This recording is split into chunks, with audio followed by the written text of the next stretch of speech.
Oo. Sek, yung binabanggit niyo po kanina, tama po ba yung pagkakadinig ko? Even before naman, yung pag-determine kung saan yung itatayong farm-to-market roads ay nasa DA na. Tama po ba yun, Sek?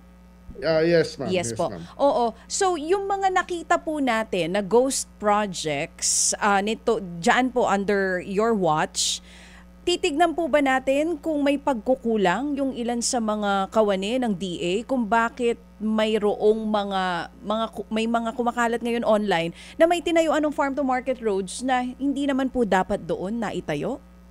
Well, yung nakita ko na nawawalang kalye, just to clarify, it was not under our watch, no? 2021, 2022 yung nakita namin.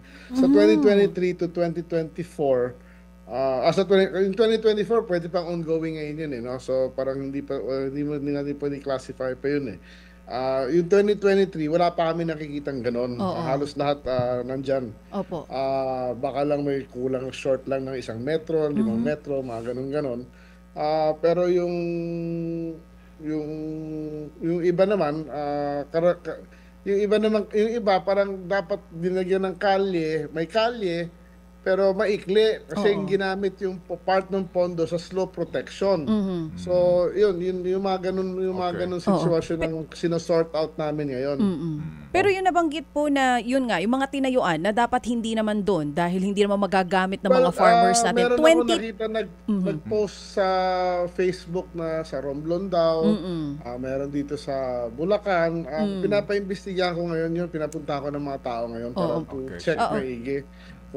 Kasi meron din naman area na dadaanan na medyo bundok na hindi naman kailangan doon. Pero mayroon objective yun na para ratingan sa future, eh. So we're trying to validate if it is part of a road network. Let's say, tulad ngayon, meron kami sa Sultan Kudarat na kailangan na, let's say, 100 kilometers, eh.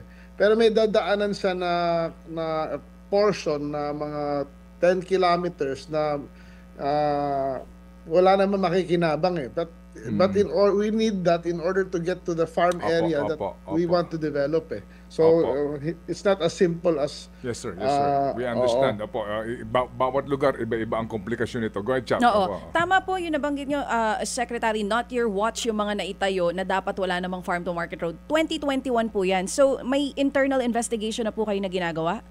Dun sa actually, tapos na yung investigation, magpa-file nag-usap kami ni Sec Vince tungkol dyan.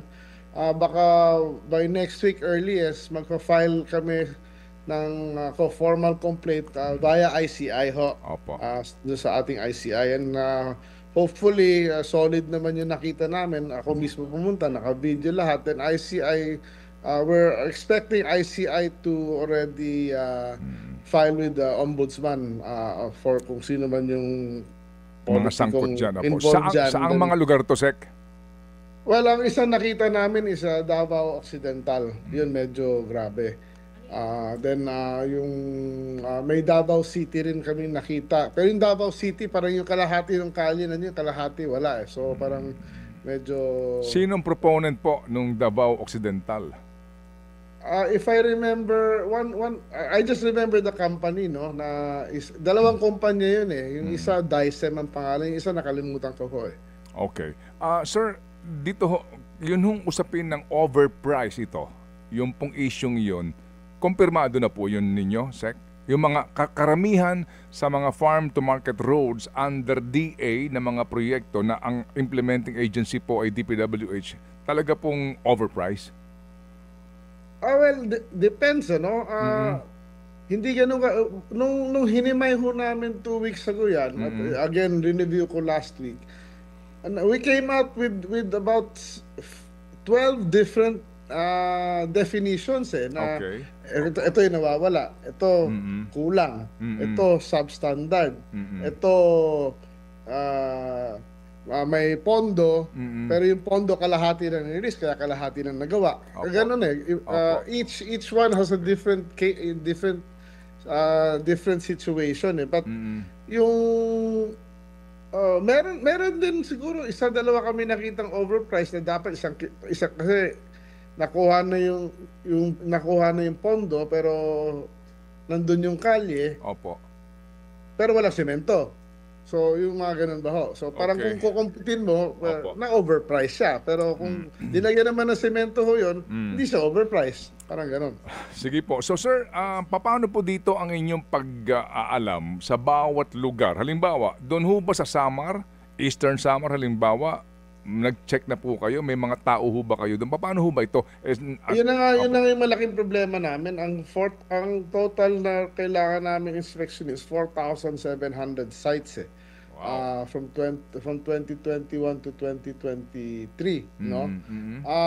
Sa ngayon almost 1,000 na kami, but medyo sobrang stretch na yung tao ng DA and it will take a lot of time at yun na nga, iba gusto nga umuwi, magpahinga muna dahil bugbog, puro may mga bundok at ano.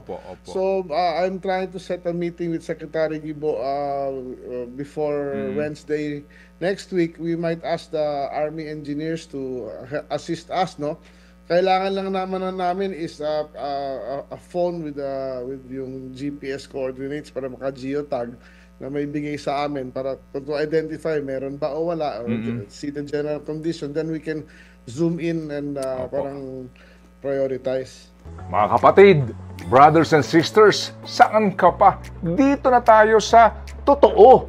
Dito na tayo sa True FM. Mga kapatid, mag-subscribe and follow po kayo sa social media accounts ng True Network PH. Yan po kami. Hanapin nyo lang True Network PH, Facebook, Instagram, YouTube, TikTok, and podcast.